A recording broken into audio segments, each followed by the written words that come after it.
estamos comunicados con nuestro primer entrevistado del programa de hoy de Quiero Retruco. En este caso es con Fernando Dondero, que es titular de Cipreva. Fernando, ¿cómo andás? Jerónimo Meinke de Quiero Retruco. ¿Qué tal, compañero? Buenas tardes, feliz día. Buenas tardes, feliz día para vos. Y nada, bueno, desde este pequeño lugar tratamos de hacer un poco de periodismo, pero bueno, las felicitaciones son para vos, Fernando. No, es un día fuerte para nosotros, el Día del Periodista, el trabajador de prensa, porque un poco hacemos el balance, ¿viste? Todos los años, de dónde estamos parados, ¿no? Y lo que pasa es que todos los años estamos parados mal, digamos, estamos parados abajo. Y bueno, esa es la realidad y desde ahí vamos a seguir peleando. Ahí está, sí, siempre tratamos de llamar a algún trabajador de prensa, periodista para esta época, y nos llegó la encuesta que ustedes largaron para la fecha, donde cuentan un poco cuál es la situación salarial a lo largo de la temporada de Quiero Retruco, es eso que vos decís, ¿no? Un poquito más atrás. Nada, nos interesa que nos cuentes un poco la situación en general hoy de los trabajadores de prensa. Sí, con mucho gusto. Sí, nosotros desde la Secretaría de Asuntos Profesionales, todos los años para esta fecha sacamos una encuesta orientada a los trabajadores de prensa de Capital Federal, tomando en cuenta medios privados, medios públicos y medios autogestivos. La de este año estuvo buena porque tuvo mucha participación de compañeras y compañeros en las respuestas, y bueno, los datos son crudos y duros. En donde prima lo salarial, o sea, otros años primó, durante todo el macrismo, primó la pérdida de puestos de trabajo como un eje central, digamos, ¿no? En este caso, en cambio, nos encontramos con una situación que no hubo muchos despidos en el último año, fruto de que hay que pagar una indemnización doble, lo que quiere decir que no es que no hubo despidos sin telegrama, por ejemplo. En Editorial Atlántida, al principio de la pandemia, estuvo el cierre de Publiexpress, que era una editorial que sacaba una serie de revistas, entre ellos la revista Pronto, que es una revista que en su momento fue la de mayor venta de todas las revistas argentinas, que cerró y dejó a todo un tendal de trabajadores de prensa en la calle y también de compañeros, por supuesto, de la industria gráfica. En este caso, no hubo este año una situación parecida a lo que padecimos durante el macrismo, con tanta cantidad de pérdida de puestos de trabajo por distintas circunstancias, sino una bajísimo nivel salarial, ¿no? O sea, lo que ya venía dándose y que por ahí estaba en nuestras encuestas, en nuestros datos, en nuestros relevamientos, pero en un segundo plano frente a la situación de los despidos y de la precarización, en ese caso queda mucho más reflejado claramente, ¿no? Y de los trabajadores de prensa de Capital Federal están por debajo de la canasta básica del INDEC, ¿no? La canasta básica que saca el INDEC. Lo cual es un dato para preocuparse y para reafirmar. Tenemos que discutir nosotros los salarios en paritarias, cosa que no, en general, en prensa escrita, que es el ámbito más numeroso, de la rama más numerosa de nuestra actividad, no lo podemos hacer. Sí, por ahí lo podemos hacer en la televisión, en los canales de televisión donde hay organización sindical, donde sí podemos discutir salarios y la situación es otra, pero en prensa escrita no podemos discutir salarios, sino que padecemos salarios firmados por un sindicato fantasma que tiene la personería gremial y por eso, en función de la ley argentina, son los que se sientan con las cámaras a discutir, y nosotros, como organización sindical que existe, que es real, que está en las redacciones, tenemos que pelear permanentemente desde afuera, digamos, ¿no? Y la categoría, nosotros tenemos una categoría que es como testigo, digamos, ¿no? De trabajadores de prensa que es como testigo, que es la categoría de redactor, que es la más numerosa. Y en esa categoría el 80% de los trabajadores y trabajadoras está por debajo de la línea de pobreza. Por eso digo, son muy claros y muy duros a los efectos del análisis. Claro, y el tema, uno de los temas es esa falta de posibilidad de discutir paritarias con la patronal, Fernando.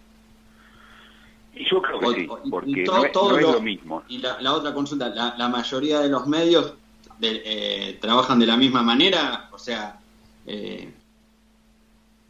Sí, claro, o sea, las categorías son categorías de convenio que nos aplican a todos, claro. En todas las redacciones, naturalmente.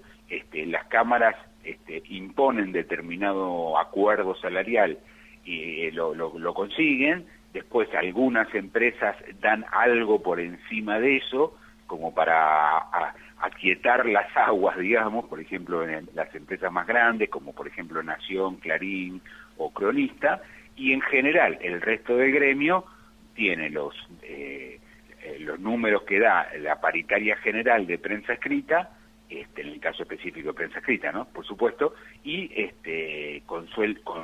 con acuerdos absolutamente a la baja, y es muy difícil desde ahí poder remontar las situaciones en cada una de las empresas que naturalmente padece las situaciones generales de dificultad que tiene hoy en día todo el movimiento obrero en general por la situación que estamos atravesando, digamos, ¿no?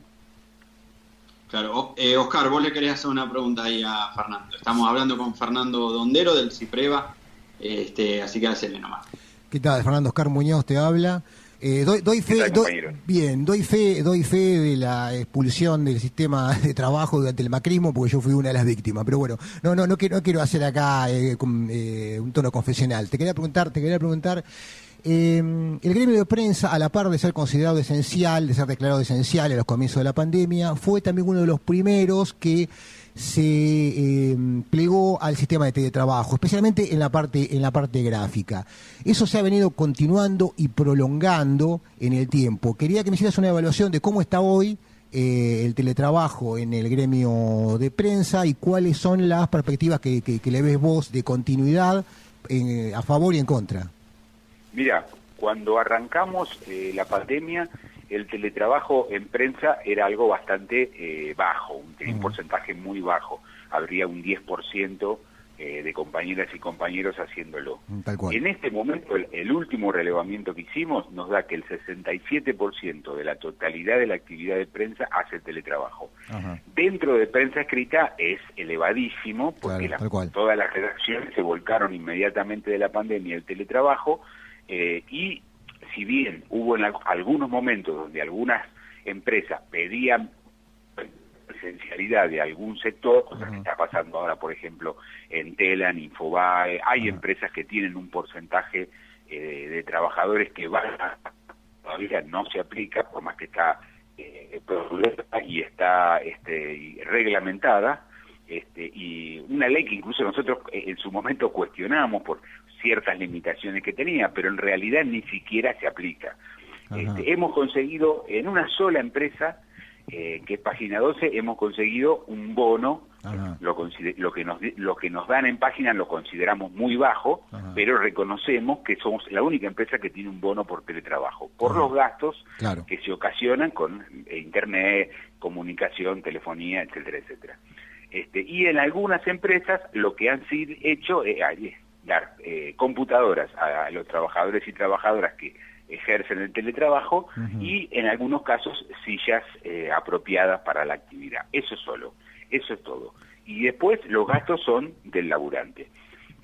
Con lo cual nosotros como sindicato, como comisiones internas, como asamblea, siempre pedimos primero que haya protocolos serios para enfrentar la situación del COVID.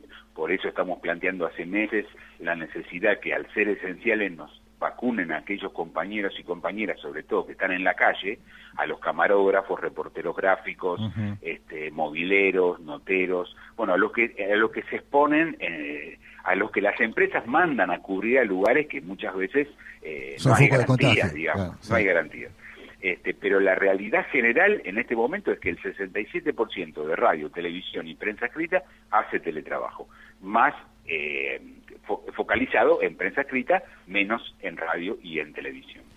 Yo lo pondría en estos términos: las empresas se ahorran mucho en gastos operativos y los trabajadores resignan la posibilidad de intercambiar opinión de manera más directa, y también la posibilidad de ejercer medidas de fuerza, porque queda muy desvirtuado. Las asambleas virtuales, por más que se han puesto de moda, convengamos que no son la mejor manera de discutir cara a cara de hacerla sentir presión a la empresa.